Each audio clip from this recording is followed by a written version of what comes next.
ನೆನಪಿನಲ್ಲಿಡೆ, ಇವತ್ತಿನ ಸೋಲೆ ನಾಳೆಯ ಗೆಲುವು. ಇವತ್ತಿನ ಸೋಲೆ ನಾಳೆಯ ಗೆಲುವು. ಸಂಪೂರ್ಣ ಮನಸ್ಸಿನಿಂದ ಪರಿಪೂರ್ಣ ಪ್ರಯತ್ನ ಮಾಡಿ. ಬೇಕಾಗಿರುವುದನ್ನು ಬೇಟೆಯಾಡಿ ಪಡೆದುಕೊಳ್ಳುವುದನ್ನು ನಾವು ಸಿಂಹದಿಂದ ಕಲಿಯಬೇಕು. ನಾಸ್ತಿಕರಿಗೆ ಮಿತ್ರರಿರುವುದಿಲ್ಲ, ಶೂರರಿಗೆ ಸಾವಿನ ಭಯವಿರುವುದಿಲ್ಲ. ಆತ್ಮತೃಪ್ತಿಯೇ ಸಂತೋಷದ ತಾಯಿ ಬೇರು.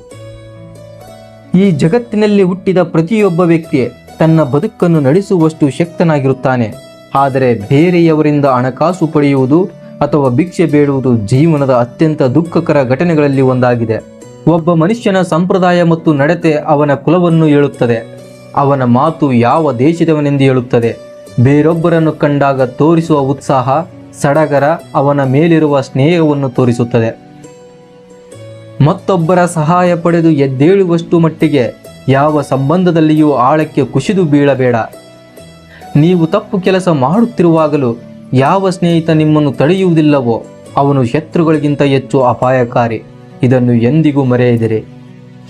ನಿಮ್ಮ ದೇಹ ಆರೋಗ್ಯಕರವಾಗಿರುವ ತನಕ ಮಾತ್ರ ಸಾವು ನಿಮ್ಮಿಂದ ದೂರದಲ್ಲಿರುತ್ತದೆ. ನಿಮ್ಮ ಆತ್ಮವನ್ನು ಸಾವಿನಿಂದ ಸಾಧ್ಯವಾದಷ್ಟು ಸಂರಕ್ಷಿಸಿಕೊಳ್ಳಿ. ಕಳೆದುಕೊಂಡ ಸಂಪತ್ತನ್ನು, ಸ್ನೇಹಿತನನ್ನು, ಮಡದಿಯನ್ನು ಮರಳಿ ಪಡೆಯಬಹುದು. ಆದರೆ ನಮ್ಮ ಶರೀರ ನಶಿಸಿದರೆ ಮರಳಿ ಪಡೆಯಲು ಸಾಧ್ಯವಿಲ್ಲ. ದುಷ್ಟ ವ್ಯಕ್ತಿಗಳ ಸಿಹಿಯಾದ ಮಾತುಗಳ ಮೇಲೆ ತಪ್ಪಿಯೂ ವಿಶ್ವಾಸವಿಡಬಾರದು.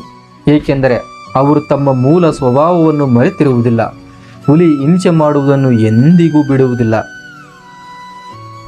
ಯಾವಾಗಲೂ ಗುಣವಂತರ ಜೊತೆ ಗೆಳೆತನ ಬೆಳೆಸುವುದು ಶ್ರೇಯಸ್ಕರ.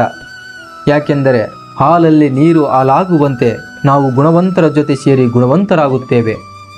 ಯಾವ ರಾಜ ಅಧರ್ಮದ ದಾರಿಯಲ್ಲಿ ಸಾಗುತ್ತಾನೋ ಅವನಿಗೆ ತನ್ನ ಪ್ರಜೆಗಳ ಸುಖ ದುಃಖಗಳ ಬಗ್ಗೆ ಕಿಂಚಿತ್ತೂ ಕಾಳಜಿ ಇರುವುದಿಲ್ಲ. ಅವನು ತನ್ನ ಸ್ವಾರ್ಥದಿಂದಲೇ ಸರ್ವನಾಶವಾಗುತ್ತಾನೆ. ಅದೇ ರೀತಿ ತನ್ನ ಸಮಾಜದ ಹಿತ ಕಾಯದ ವ್ಯಕ್ತಿ ಹೀನಾಯವಾಗಿ ಅಳಿಯುತ್ತಾನೆ. ದೊಡ್ಡ ಆನೆಯನ್ನು ನಿಯಂತ್ರಿಸಲು ಒಂದು ಅಂಕುಶ ಸಾಕು. ಅಂಧಕಾರವನ್ನು ಅಳಿಸಲು ಒಂದು ಸಣ್ಣ ದೀಪ ಸಾಕು.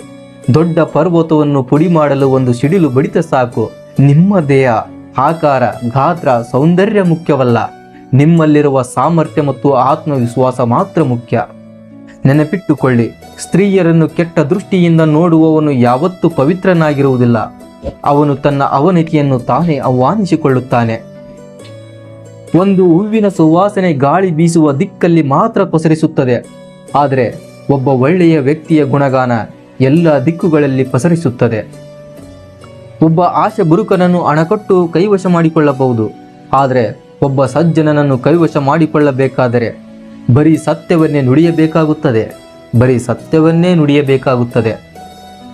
ಜೀವನದಲ್ಲಿ ಏನಾದರೂ ಒಂದನ್ನು ಕಲಿಯುವಾಗ, ವ್ಯಾಪಾರ ಮಾಡುವಾಗ ಮತ್ತು ಊಟ ಮಾಡುವಾಗ ನಾಚಿಕೆಯನ್ನು ಸಂಪೂರ್ಣವಾಗಿ ಬಿಟ್ಟು ಬಿಡಬೇಕು.